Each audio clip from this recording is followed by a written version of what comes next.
നവീൻ വരുമ്പോ ഞാൻ divorce paper ഒപ്പിട്ട് വാങ്ങിക്കുമെന്ന് പറഞ്ഞാൽ വാങ്ങിയിരിക്കും. എന്താ പിന്നെ അങ്ങനെ തന്നെ ആവട്ടെ ഉദയ.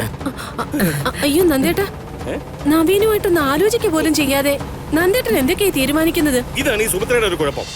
വയ്യാത്തൊരു മനുഷ്യനാ. ആവശ്യമില്ലാതെ സാറിന്റെ മുന്നിൽ നിന്ന് ദേഷ്യം പിടിക്കുകയോ ജാട കാണിക്കുകയോ ഒന്നും ചെയ്യരുത് പ്ലീസ്. എന്തായാലും നിങ്ങൾ സംസാരിച്ചിരിക്കെ. കുറച്ചു നേരത്തെ ഒരു സങ്കടം ഒരു വലിയ സന്തോഷമായിട്ട് മാറിയില്ലേ? സംസാരിക്കേ, ഞാൻ വരാവേ.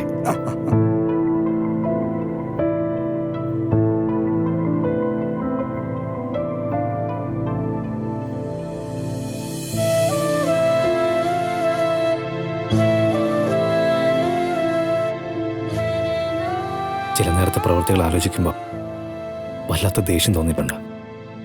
പക്ഷെ നേരിട്ടൊന്ന് കണ്ടപ്പോഴേക്കും ആ പിണക്കൊക്കെ എൻ്റെ മനസ്സിൽ നിന്ന് പോയി. Still I am love with U.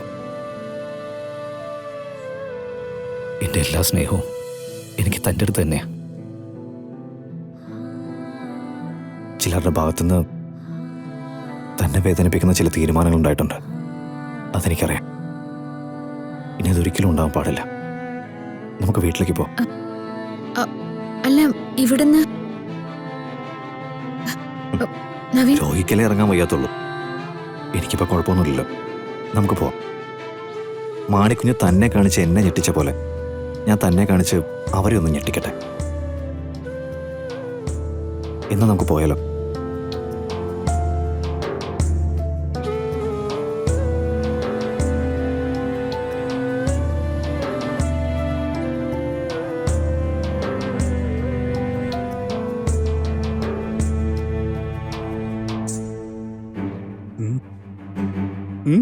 എന്താ നോക്കുന്നേ?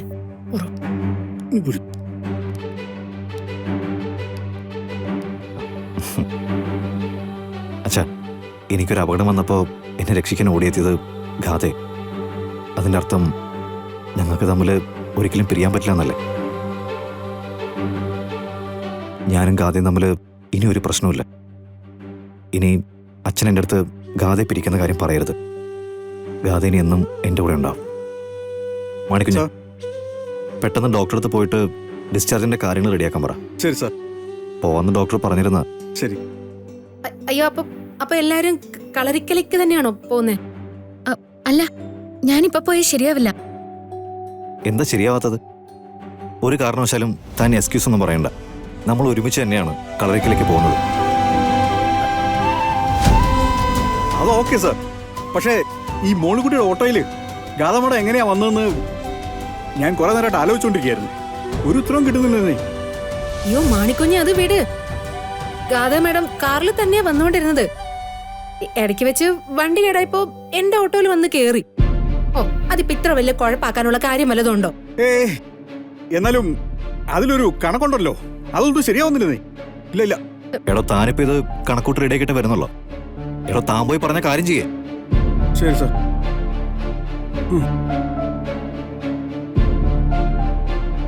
അച്ഛാ, മുത്തശ്ശി അമ്മയെ വിളിച്ചു പറ ഞാൻ ഗാഥയായിട്ട ചെല്ലുന്നതെന്ന്. അവർ രണ്ടുപേരും നല്ല സങ്കടത്തില. ശരി, ഞാനിപ്പോ തന്നെ വിളിച്ചു പറയാം.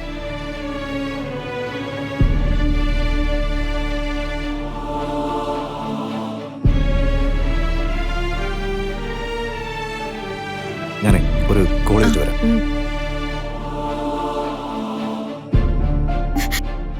മോളിക്കുട്ടി, ഇനി എന്ത് ചെയ്യൂടി? എന്ത് ചെയ്യാൻ? എന്തായാലും സത്യം വിളിച്ചു പറയാൻ പറ്റില്ലല്ലോ, പിന്നെ മുങ്ങാനും പറ്റില്ല. പിന്നെ നീ എന്താ പറയുന്നേ? എന്റെ കൃഷ്ണേ, ഞാൻ ആലോചിച്ചിട്ട് ഇതിപ്പോ ചുറ്റിത്തിരിഞ്ഞ് ഇങ്ങനെ വരാനുള്ള കാരണം എന്താ? ദൈവത്തിന്റെ തീരുമാനം. നീയും നവീനും ഒന്നിച്ച് ജീവിക്കണം എന്നുള്ളത് ദൈവത്തിന്റെ തീരുമാനോ. അതുകൊണ്ട് നീ നവീനോടൊപ്പം പോ. അമ്മയോടും ദുബായ് മാമനോടൊക്കെ ഞാൻ കാര്യങ്ങൾ പറഞ്ഞോളാം. എടി, അത് വേറെ നമ്മുടെ മുമ്പില് ഇപ്പൊ ഒരു മാർഗവുമില്ല. എത്രയോ തവണ നീ ആ ഗാഥയ്ക്ക് വേണ്ടി അഭിനയിക്കാനായിട്ട് കളരിക്കലേക്ക് പോയിട്ടുണ്ട്. ഇതിപ്പോ നിനക്ക് വേണ്ടിയാണെന്ന് കരുത്. നീ ഇഷ്ടപ്പെടുന്ന നിന്റെ നവീനോടൊപ്പം ജീവിക്കാൻ വേണ്ടിയാണെന്ന് കരുത്. ഗാഥ, ഗാഥ വാ, നമുക്ക് റൂമിലേക്ക് പോ. എന്റെ പേഴ്സും കാര്യങ്ങളൊക്കെ അവിടെ ഇരിക്കും. ഓക്കെ മോളിക്കുട്ടി, നമുക്ക് വീണ്ടും കാണാം. വാ ഗാഥ, വാ.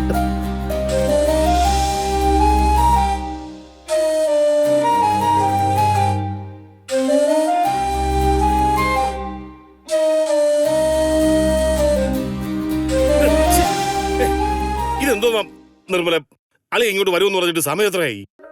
ഒന്ന് തിരക്ക് പിടിക്കാതിരിക്കും ഉദയേട്ടാ. എന്ത് തിരക്കുണ്ടെങ്കിലും ഈ ഒരു കാര്യം കഴിഞ്ഞിട്ട് മതി അതൊക്കെ. അല്ല ഉദയൻ ഇത്ര തിരക്കിട്ട് എവിടേക്കാ പോവാനുള്ളത്? തിരക്കിട്ട് അങ്ങനെ എങ്ങോട്ടും പോകാനൊന്നുമില്ല. പക്ഷെ സമയത്തിനൊരു വിലയില്ലേ സുമിത്രേ? ഉം. ആ ദേ അമ്മാവനെത്തിയല്ലോ.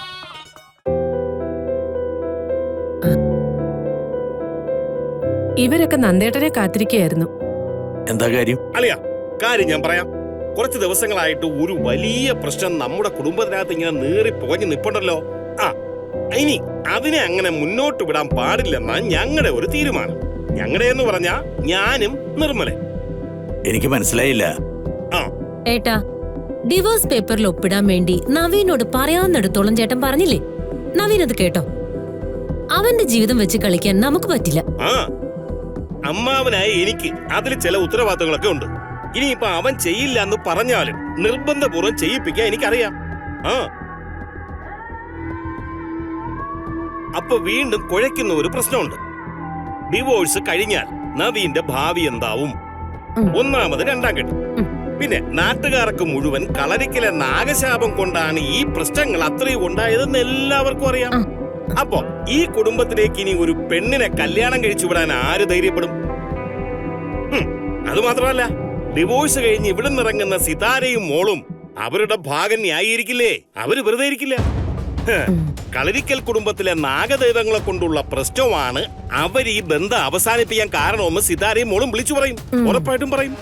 ആ ഇതൊക്കെ മനസ്സിലാക്കിക്കൊണ്ടാണ് ഒരാള് ത്യാഗം ചെയ്യുമ്പോഴാ കുടുംബ സ്നേഹം എന്നൊരു സംഗതി ഉണ്ടാവുന്നത്. ദേ എന്റെ മോളെ നോക്ക്.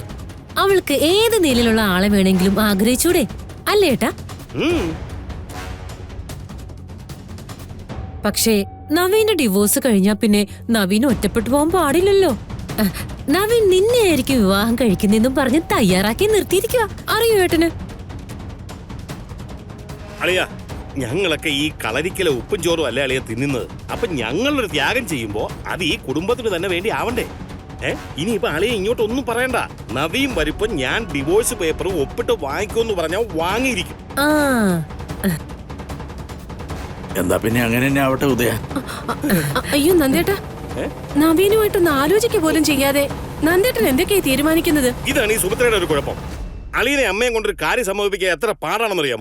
ഇപ്പൊ അവര് സമ്മതിച്ച് സുമിത്ര സമ്മതിക്കുന്നത്. ദേ സുമിത്രേ, നോക്ക്, സ്വന്തം മോന്റെ ജീവിതം വെച്ചുള്ള കളിയാ. അത് സുമിത്ര മറന്നുകൊണ്ടാട്ടോ.